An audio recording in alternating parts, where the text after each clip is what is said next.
अस्सलाम वालेकुम। आज हम टीईटी एग्ज़ाम के तहत हिस्ट्री इस मज़मून के सवालात और उसके जवाब देखेंगे जो आपको पेपर फर्स्ट और पेपर सेकंड दोनों के लिए बहुत ज़्यादा कारआमद साबित हो सकते हैं। इससे पहले भी हमने Urdu, history, geography, child development, psychology के सवालात और उसके जवाब देखे हैं जो आपको बहुत ज़्यादा कारआमद साबित हो रहे होंगे। तो आज हम हिस्ट्री में सबसे पहला सवाल देखेंगे कि महाराष्ट्र में किसकी क़यादत में स्वराज कायम हुआ। तो यहाँ पर सही जवाब दिया गया है शिवाजी महाराज, यानी शिवाजी महाराज की क़यादत में सबसे पहले महाराष्ट्र में स्वराज कायम हुआ। अब यहाँ पर अगला सवाल दिया गया है कि जहांगीर का इंतकाल कब हुआ। तो यहाँ पर सही जवाब दिया गया है 1667 ईस्वी में जहांगीर का इंतकाल हुआ। अब यहाँ पर अगला सवाल दिया गया है कि मुर्शिद कुली खान किस सूबों में महसूल के निज़ाम का सरबराह था। तो यहाँ पर सही जवाब दिया गया है बंगाल और उड़ीसा में वो महसूल के निज़ाम का सरबराह था। अब यहाँ पर अगला सवाल दिया गया है कि लक्ष्मण दास ने खुद को किसका शागिर्द बनाया। तो यहाँ पर सही जवाब दिया गया है गुरु गोविंद को, यानी गुरु गोविंद को लक्ष्मण दास ने खुद का शागिर्द बनाया था। अब यहाँ पर अगला सवाल दिया गया है अली वर्दी खान ने अपने ओहदे के लिहाज से खुद को क्या कहलवाना पसंद किया। तो यहाँ पर सही जवाब दिया गया है नवाब, यानी वो अपने आप को नवाब कहलवाना पसंद करता था। अब यहाँ पर अगला सवाल दिया गया है कि लक्ष्मण दास बंदा बैरागी ने किसके नाम के सिक्के ढालिए। तो यहाँ पर सही जवाब दिया गया है गुरु नानक और गुरु गोविंद सिंह। अब यहाँ पर अगला सवाल दिया गया है कि 1740 में अली वर्दी खान कहाँ का मुंतजिम बना। तो यहाँ पर सही जवाब दिया गया है बंगाल। अब यहाँ पर अगला सवाल दिया गया है कि मुग़ल बादशाह फ़र्रुख़ ने किसे दक्कन का सूबेदार मुक़र्रर किया। तो यहाँ पर सही जवाब दिया गया है निज़ामुल मुल्क को सूबेदार मुक़र्रर किया। अब यहाँ पर अगला सवाल दिया गया है कि लक्ष्मण दास नामी बैरागी अपने आप को क्या कहलवाता था। तो यहाँ पर सही जवाब दिया गया है बंदा। अब यहाँ पर अगला सवाल दिया गया है 1739 ईस्वी में ईरान के किस बादशाह ने दिल्ली पर हमला किया। तो यहाँ पर सही जवाब दिया गया है नादिर शाह ने हमला किया। अब यहाँ पर अगला सवाल दिया गया है मुग़ल दौर में तांबे के सिक्के को क्या कहते थे, यानी तांबे के सिक्के को क्या कहते थे। तो यहाँ पर सही जवाब दिया गया है दाम। अब यहाँ पर अगला सवाल दिया गया है मुग़ल दौर में कपड़ों की सनत के लिए कौन से सूबे ख़ास तौर पर मशहूर थे। तो यहाँ पर सही जवाब दिया गया है गुजरात, बंगाल और उड़ीसा, ये कपड़ों की सनत के लिए ये सूबे मशहूर थे। अब यहाँ पर अगला सवाल दिया गया है कि मुग़लों के ज़माने में सोने के सिक्के को क्या कहते थे।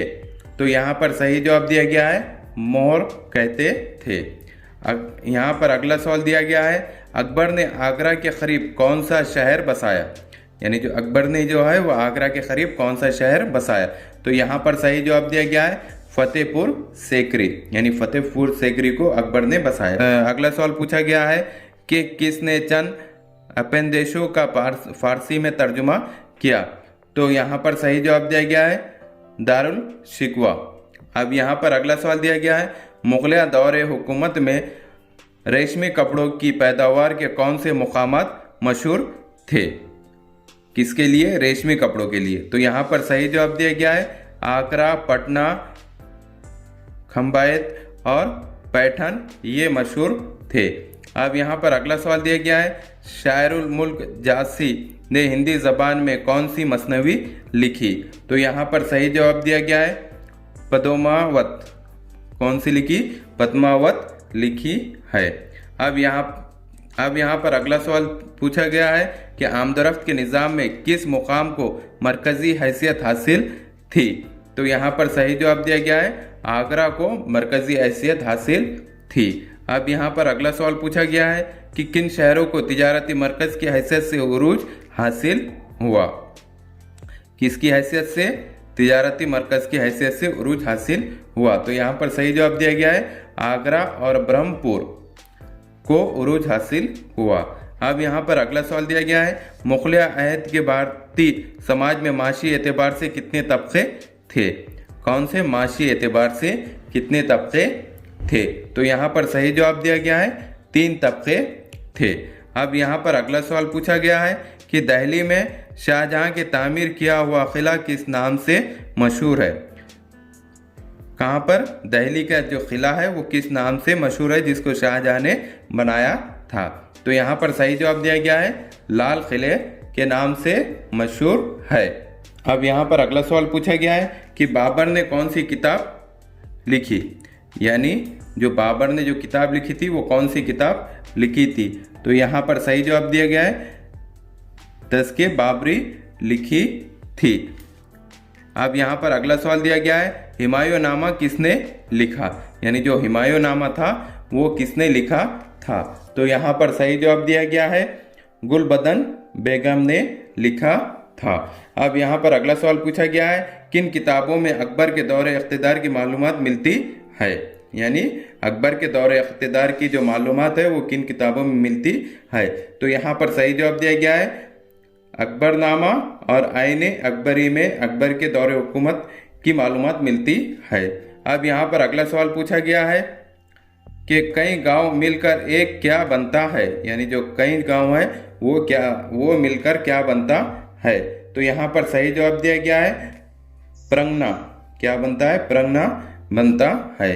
अब यहाँ पर अगला सवाल दिया गया है संतों की तहरीक का मरकज कहाँ था? किसके? संतों की जो तहरीक थी उनका मरकज कहाँ था? तो यहाँ पर सही जवाब दिया गया है पंढरपुर। यहाँ पर अगला सवाल पूछा गया है रामदास स्वामी ने किसकी अहमियत वाजे की? तो यहाँ पर सही जवाब दिया गया है कुव्वत की प्रस्तीश की अहमियत को वाजे किया। अब यहाँ पर अगला सवाल पूछा गया है कि कोकन के साहिली इलाकों में कौन सी बहरी हुकूमतें थी? तो यहाँ पर सही जवाब दिया गया है सिद्दी और पुर्तगाली की हुकूमत थी। अब यहाँ पर अगला सवाल पूछा गया है संत ज्ञानेश्वर ने कौन सी किताब लिखी? यानी किसने? जो संत ज्ञानेश्वर जो बहुत बड़े संत गुजरे हैं उन्होंने कौन सी किताब लिखी? तो यहाँ पर सही जवाब दिया गया है भवार्थ दीपिका नामी किताब लिखी। अब यहाँ पर अगला सवाल पूछा गया है कि महाराष्ट्र में किस साल भयानक कैद पड़ा था? तो यहाँ पर सही जवाब दिया गया है 1630 ईस्वी में कैद पड़ा था। अब यहाँ पर अगला सवाल पूछा गया है कि महाराष्ट्र की ख़वातीन संतों के नाम बताइए। जो महाराष्ट्र के जो ख़वातीन जो है वो कौन से संतें गुजरी है? तो यहाँ पर सही जवाब दिया गया है मुक्ताबाई, जीनाबाई, काफू पात्रा ये ख़वातीन संत गुजरी है। अब यहाँ पर सवाल दिया गया है वारकरी तहरीक की बुनियाद किसने डाली? जो वारकरी जो तहरीक थी उसकी बुनियाद किसने डाली? तो यहाँ पर सही जवाब दिया गया है संत ज्ञानेश्वर ने डाली थी। अब यहाँ पर अगला सवाल पूछा गया है कि संत नामदेव ने कौन सी किताब लिखी? तो यहाँ पर सही जवाब दिया गया है अभंग किताब लिखी। अब यहाँ पर अगला सवाल पूछा गया है कि शिवाजी महाराज ने स्वराज के क़याम की इब्तिदा कौन से इलाके से की? किसकी? स्वराज के जो क़याम की जो इब्तिदा थी वो कौन से इलाके से की? तो यहाँ पर सही जवाब दिया गया है मौल से की थी। अब यहाँ पर अगला सवाल पूछा गया है कि शिवाजी ने खेरना किले को क्या नाम दिया? तो यहाँ पर सही जवाब दिया गया है विशालगढ़ नाम दिया था। अब यहाँ पर अगला सवाल पूछा गया है कि शाहजी ने पूना की जागीर की देखभाल की जिम्मेदारी किसे सौंपी? तो यहाँ पर सही जवाब दिया गया है शिवाजी और जीजाबाई को किसकी पूना की जागीर की देखभाल की जिम्मेदारी सौंपी थी। अब यहाँ पर अगला सवाल पूछा गया है कि आदिल शाह ने सिद्दी जौहर को कौन सा खिताब दिया? तो यहाँ पर सही जवाब दिया गया है सलाबत खान का खिताब दिया। अब यहाँ पर अगला सवाल पूछा गया है मुरनब देव किले की मरम्मत करके शिवाजी ने इसका नाम क्या रखा था? तो यहाँ पर सही जवाब दिया गया है राजगढ़ रखा था। अब यहाँ पर अगला सवाल पूछा गया है कि शिवाजी महाराज ने जावली को कब फतेह किया था। तो यहाँ पर सही जवाब दिया गया है 1656 ईस्वी में जावली को फतेह किया था। अब यहाँ पर अगला सवाल पूछा गया है कि शिवाजी महाराज अफजल खां के दरमियान कब मुलाकात हुई थी। किस किस के दरमियान? शिवाजी महाराज और अफजल खां के दरमियान कब मुलाकात हुई थी। तो यहाँ पर सही जवाब दिया गया है 10 नवंबर 1659 ईस्वी में दोनों की मुलाकात हुई थी। अब यहाँ पर अगला सवाल पूछा गया है कि शाइस्ता खां का किसने डटकर मुकाबला किया। किसका? शाइस्ता खां का। तो यहाँ पर सही जवाब दिया गया है फिरंगोजी नरसाला ने मुकाबला किया। अब यहाँ पर अगला सवाल पूछा गया है किस पंडित ने शिवाजी महाराज की रस्म ताजपोशी अदा की। यानी कौन से पंडित थे जिसने रस्म ताजपोशी अदा की थी। तो यहाँ पर सही जवाब दिया गया है पंडित गागा भट्ट ने। अब यहाँ पर अगला सवाल पूछा गया है कि शिवाजी महाराज का इंतकाल कहाँ हुआ। तो यहाँ पर सही जवाब दिया गया है रायगढ़ में हुआ। अब यहाँ पर अगला सवाल पूछा गया है कि शाइस्ता खां अहमदनगर से रवाना होकर पुणे के सूबे में कब दाखिल हुआ था। तो यहाँ पर सही जवाब दिया गया है 1660 ईस्वी में वो पूना के सूबे में दाखिल हुआ था। अब यहाँ पर अगला सवाल पूछा गया है कि शिवाजी महाराज ने लाल महल पर कब छापा मारा था। कहाँ पर? लाल महल पर। तो यहाँ पर सही जवाब दिया गया है 5 अप्रैल 1663 को छापा मारा था।